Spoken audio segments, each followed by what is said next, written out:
Welcome back aboard our ship, in a continuous journey towards the essence of truth. Since our journey began, we have been sailing through waves of questions, seeking answers, and moving step by step closer to the light that dispels the darkness of ignorance. In the previous episode, we pondered the question, why should I seek Allah? Today, we continue our voyage across this vast sea to address a new question. What are the different means that can lead us to the truth of Allah? Can science be a means of reaching the truth of Allah? Let us continue the journey together, for the road ahead is still long, and the heart still beats with passion, and the mind thirsts for more knowledge. Since the dawn of history, humans have sought to understand the world around them and discover the truth. Over the ages, the tools and methods of inquiry have evolved, leading to the branching of human knowledge into multiple fields, each with its own methodology and distinct goals. At the forefront of these fields comes material science, which relies on observation and experimentation to analyze natural phenomena and establish laws that explain them. Through its branches such as physics, chemistry, and biology, material science provides us with the tools to understand the material world around us, discover the laws that govern the universe, and apply them to improve our lives. However, the journey in search of truth is not limited to matter alone. The human sciences, such as philosophy, psychology, and sociology, contribute to understanding the human being, his emotions, cultures, and history. These sciences help us reflect on the major questions related to meaning, purpose, and the values that shape our lives as a society and as individuals. Alongside these come the religious sciences, which are based on the divine scriptures and the opinions of religious scholars and thinkers. These sciences provide us with answers to questions related to the Creator and the purpose of life, adding a spiritual and meaningful dimension to our contemplative journey. Whether through sacred texts or the interpretations of scholars, religious sciences strive to offer a comprehensive view of existence that transcends the material world and connects us to something deeper and more enduring. Thus, while material science enables us to understand the laws that govern the universe, and human sciences allow us to understand ourselves and our societies, religious sciences open doors for us to grasp the greater purpose of our existence and connect us to the spiritual values that guide our lives. This integration between the different sciences, material, human, and religious, is what makes our contemplative journey towards truth more holistic and profound. At this point, we can pose the question, can we rely solely on science in our journey to seek the Creator? Despite the importance of science, there is no complete consensus around it among humans. Science, by its nature, constantly evolves, and sometimes scientists disagree over research findings or the interpretation of data. These differences do not indicate a weakness in science. Rather, on the contrary, they are evidence of its dynamic nature and its ability to correct its course as new evidence emerges. Throughout the ages, we have witnessed how major scientific theories have changed.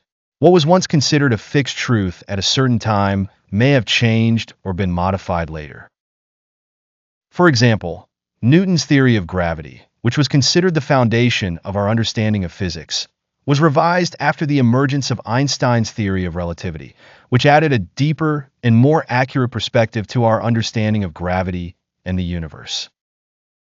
This continuous change in scientific concepts is part of the nature of science itself. It progresses with more discoveries and experiments. And although science is a powerful tool for understanding the material world and explaining natural phenomena, it cannot answer all existential and ethical questions. There are questions about the meaning of life, purpose, and human values that remain outside the scope of the scientific method and require deeper philosophical and spiritual explorations. And while philosophy and spiritual explorations deepen our understanding of existence and help us confront the great questions, they too do not provide final answers to all questions. There are aspects of life and the universe that remain mysterious and beyond the full understanding of the human mind, leaving some questions open to continuous contemplation and thought. In this regard, we find that many prominent scientists and thinkers have acknowledged that science, despite its importance, cannot answer all questions. Let us review the opinions of some of these scientists who emphasize the necessity of looking beyond science to understand deeper aspects of life. The physicist Stephen Hawking admitted in his book The Grand Design that the law of physics may explain the beginning of the universe, but why is there a law in the first place?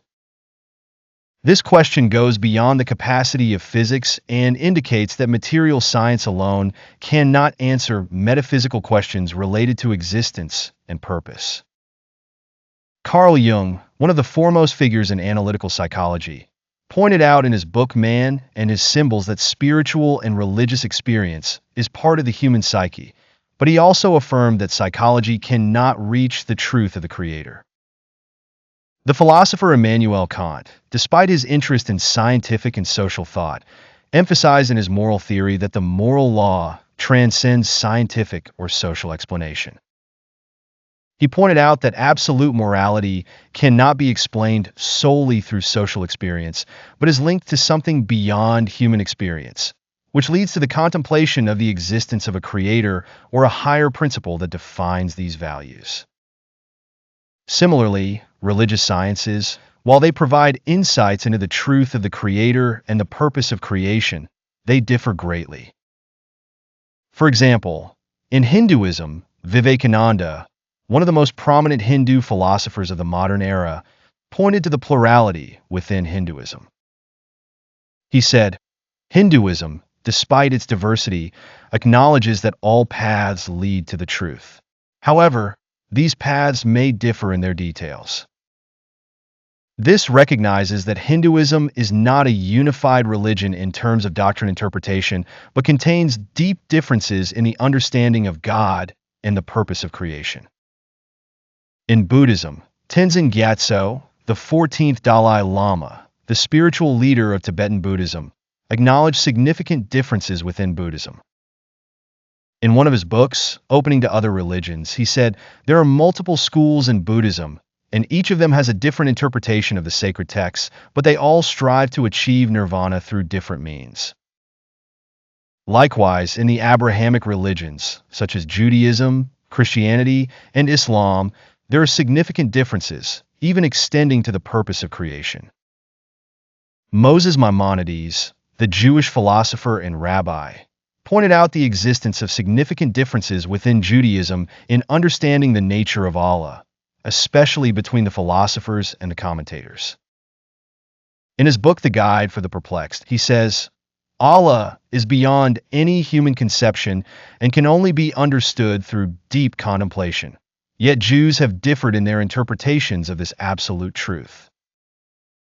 This illustrates that there is divergence within Judaism regarding the understanding of the nature of Allah.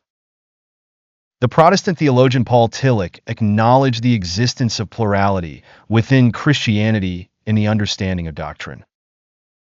In his book Systematic Theology, Tillich says, the different interpretations of the sacred text throughout history have led to a plurality in Christian doctrines, especially in understanding the nature of the Creator and the relationship between faith and reason. This confirms that there are differences within Christianity regarding the nature of the Creator and the purpose of creation. Ibn Taymiyyah, one of the great Islamic scholars, spoke about the significant differences between Islamic sects in interpreting Allah's attributes. In his book Refutation of the Contradiction of Reason and Revelation, Ibn Taymiyyah said, people have differed greatly on the issue of attributes. This acknowledgement shows that within Islam itself, there is a plurality of interpretations regarding the nature of Allah and His attributes. Based on what has been presented, we can say that we cannot rely solely on science in our journey to understand the truth of the Creator. Therefore, there emerges the need for another means that complements this knowledge and helps humanity achieve a deeper understanding. We have taken another step toward the truth, and a natural question appears on the horizon. Can reason be a means to know the Creator? In the next episode, inshallah, we will face this question together, and we will search for the answer. Your journey toward the truth is a continuous one. It may seem arduous and long, but it is worth every effort made to reach the desired goal. It is a journey that requires patience, contemplation, and deep thinking, but in the end, it carries within it the most beautiful meanings and the deepest values. Stay with us, for the answer to this question may be a new key to a deeper understanding of our lives and purposes. The horizon is still wide before us, and the journey has not yet ended. I ask Allah to make us among those who learn and act upon what they have learned, so that our knowledge may be a light that illuminates our path in this world and the hereafter. Peace and blessings be upon you.